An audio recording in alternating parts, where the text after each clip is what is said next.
Assalamualaikum warahmatullahi wabarakatuh.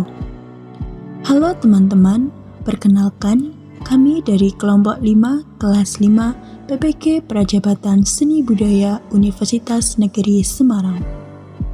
Pada kesempatan kali ini, kami akan membahas materi terkait pemahaman tentang peserta didik dan pembelajarannya. Sebelum menuju pembahasan, baiknya kami memperkenalkan anggota kelompok kami. Yang pertama, Gayuh Permana, kedua, Aura Yoga, ketiga, Alifa Zuhro, keempat, Anatsya Syahadah, kelima, Arlingga, dan yang keenam, Asnatul Deva. Terdapat 3 poin pembahasan yang akan kami bahas pada materi kali ini. Yang pertama, memberikan penjelasan bagaimana penerapan teori behavioristik, teori sosial kognitif, dan teori konstruktivisme di dalam kelas. Yang kedua, memberikan penjelasan terkait model-model pembelajaran apa saja yang terbentuk berdasarkan prinsip konstruktivisme. Dan poin ketiga, yaitu mendiskusikan dalam kelompok terkait rencana untuk meningkatkan motivasi para siswa yang ada dalam kelas dengan gambaran sebagai berikut. A. Tania, 7 tahun, memiliki kemampuan rendah dan keinginan yang rendah untuk sukses. B. Samuel, 10 tahun, yang bekerja keras untuk menjaga harga dirinya pada tingkat tinggi, tetapi memiliki rasa takut akan gagal yang kuat.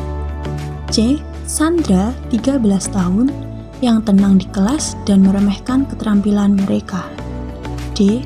Robert, 16 tahun, yang menunjukkan sedikit minat di sekolah dan saat ini tinggal bersama dengan bibinya. Di sini, Anda sudah tidak dapat menghubungi orang tuanya. Masuk pembahasan yang pertama tentang penerapan teori behavioristik, teori sosial kognitif, dan teori konstruktivisme di dalam kelas. Teori behavioristik sendiri merupakan teori yang mengedepankan perubahan tingkah laku sebagai akibat dari adanya interaksi antara stimulus dan respon. Penerapannya di dalam kelas bisa dilakukan dengan ketika siswa yang berhasil menjawab soal akan diberikan reward baik berupa nilai, barang, maupun pujian. Kemudian ada teori sosial kognitif. Teori sosial kognitif sendiri merupakan teori yang menonjolkan gagasan bahwa sebagian besar pembelajaran manusia terjadi dalam sebuah lingkungan sosial. Penerapan dalam kelas bisa dilakukan dengan guru menggunakan bahasa yang mudah dipahami oleh peserta didik, serta memberikan ruang bagi mereka untuk saling bicara serta diskusi dengan teman-temannya. Kemudian terdapat teori konstruktif. Teori konstruktif sendiri merupakan teori belajar yang menyatakan bahwa kemampuan mental dan aktivitas individu membantu dalam membangun basis pengetahuan mereka. Teori belajar konstruktif juga mempelajari terkait membangun perspektif tentang berbagai hal dan membangun makna berdasarkan pengalaman. Penerapan yang dapat dilakukan di dalam kelas yaitu dengan memberikan siswa beberapa kelompok, kemudian tiap kelompok diberikan 3 warna, yaitu warna merah, biru, dan kuning. Kemudian tiap kelompok diminta untuk mencampurkan seluruh warna dan mengamati perubahan yang terjadi. Setelah itu, siswa diminta untuk membuat laporan, kemudian mempresentasikan. Berikut ini adalah model-model pembelajaran yang terbentuk berdasarkan prinsip konstruktivisme.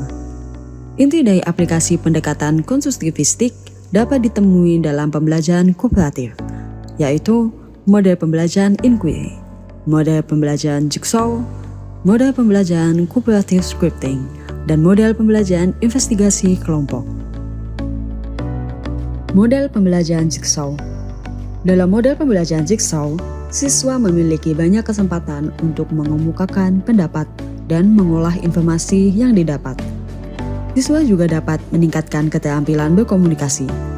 Anggota kelompok bertanggung jawab atas keberhasilan kelompoknya dan ketuntasan bagian materi yang dipelajari, dan dapat menyampaikan kepada kelompoknya.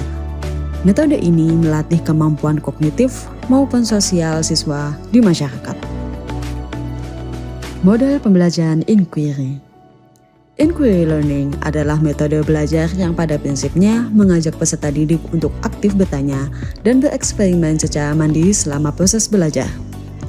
Peserta didik mencari materi pembelajaran secara mandiri. Dalam model pembelajaran ini, peserta didik mencari tahu materi dengan mengajukan pertanyaan dan melakukan riset atau penelitian secara mandiri. Berikutnya adalah model pembelajaran investigasi kelompok. Investigasi kelompok adalah model pembelajaran kooperatif yang kompleks. Dalam model pembelajaran investigasi kelompok, siswa dilibatkan dalam perencanaan, baik dalam topik maupun proses pembelajarannya.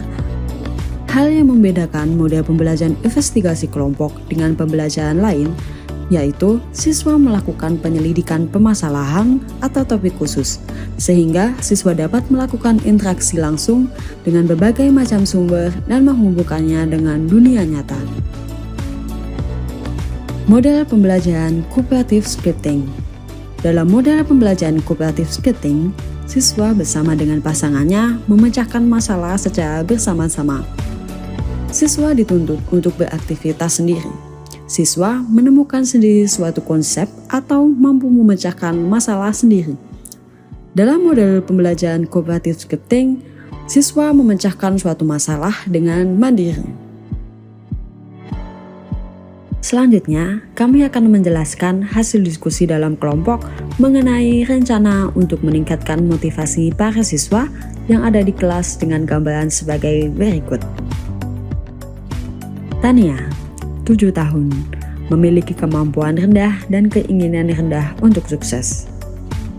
Rencana untuk meningkatkan motivasi Tania di usia yang masih muda adalah dengan memberikan penghargaan di setiap kegiatan yang dilakukan Tania seperti pujian untuk memotivasi Tania. Melakukan pembelajaran yang bervariasi, bertahap, dan berkelanjutan untuk meningkatkan kemampuan Tania. Melakukan diskusi secara personal terkait apa yang dirasakan dan diinginkan oleh Tania. Membangun rasa percaya diri Tania dengan memperlihatkan contoh orang-orang yang telah mencapai cita-cita yang sama seperti yang diinginkan Tania. Memfasilitasi kemampuan serta memberikan dorongan untuk mengembangkan bakat yang dimiliki oleh Tania. Rencana untuk meningkatkan motivasi para siswa yang ada di kelas dengan gambaran selanjutnya, yaitu Samuel, 10 tahun, yang bekerja keras untuk menjaga harga dirinya pada tingkat tinggi, tetapi memiliki rasa takut gagal yang kuat. Anak telah terbiasa pada tingkat tinggi, terlalu nyaman dengan persaingan. Jika pada saat anak mengalami penurunan prestasi dan menimbulkan rasa kecewa yang besar, inilah yang menyebabkan timbulnya rasa takut akan kegagalan yang dialami oleh Samuel. Guru harus melakukan pendekatan personal, memotivasi bahwa kegagalan bukanlah akhir dari segalanya. Memperlihatkan kisah kegagalan Thomas Alva Edison sebelum akhirnya berhasil menemukan lampu. Oleh karena itu, kegagalan atau penurunan prestasi harus dijadikan pijakan lagi untuk naik, meningkatkan prestasi kembali. Ilustrasi selanjutnya yaitu Sandra, usia 13 tahun, yang tenang di kelas dan meremehkan keterampilan mereka. Guru dapat menerapkan pembelajaran yang mengharuskan siswa aktif dan saling berinteraksi dengan siswa lain di dalam kelas. Misalnya menggunakan model pembelajaran jigsaw, di mana siswa melakukan pembelajaran secara berkelompok. Diharapkan siswa dapat meningkatkan kemampuan sosial dan memahami teman atau individu lain. Ilustrasi selanjutnya yaitu Robert dengan usia 16 tahun, yang menunjukkan sedikit minat di sekolah dan saat ini tinggal bersama dengan bibinya. Guru sudah tidak dapat menghubungi orang tuanya lagi. Guru perlu mempertimbangkan langkah dalam meningkatkan motivasi belajar Robert. Secara fisik dan secara psikologis sudah memasuki masa remaja. Guru perlu menganalisis dan mengobservasi terlebih dahulu bagaimana latar belakang keluarga Robert. Guru dapat menanyakan informasi tersebut pada guru BK dan wali kelas. Guru mulai membangun komunikasi humanis dengan peserta didik tersebut. Sebagai contoh, memberikan perhatian kecil berupa sapaan sederhana yang dilakukan secara berkelanjutan. Pada saat pembelajaran, guru memberikan motivasi kepada Robert dengan cara memberikan kesempatan untuk bertanya atau mendemonstrasikan ulang materi yang telah diajarkan guru. Terakhir, guru dapat memberikan model pembelajaran jigsaw di mana siswa melakukan pembelajaran secara berkelompok. Diharapkan, Robert dapat meningkatkan kemampuan sosial dan memahami teman individu lain dan dapat meningkatkan motivasi belajarnya. Demikian presentasi dari kelompok kami, kurang lebihnya mohon maaf. Terima kasih.